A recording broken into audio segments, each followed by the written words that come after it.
Last Saturday, my friends and I decided it was finally time to class up our Friday nights with a proper wine tasting.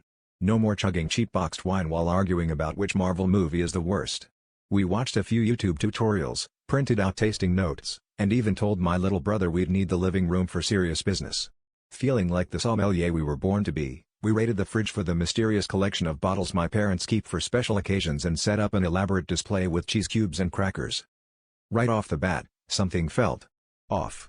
The bottles were all weirdly squat, with twisty straws attached, and they were labeled with cartoon animals instead of French shadows. My friend Dave, ever the optimist, shrugged and said, "Maybe it's a new, quirky brand." We poured the first round into our fanciest glasses, which, for us, meant mismatched mugs from various amusement parks, and gave it a sniff. The aroma was, distinctly reminiscent of a Lunchable. But, determined to commit, we swirled, sniffed, and sipped, furrowing our brows in deep, faux intellectual concentration. As the evening went on, our tasting notes got increasingly pretentious. "I'm getting strong notes of Capri Sun with a hint of Play-Doh," my friend Jess declared.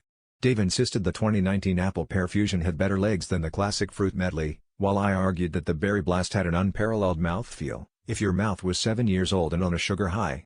We argued for an hour about which juice box paired best with shredded cheddar, and ended up ranking them on a spreadsheet titled Bougie Beverages for Tiny Humans.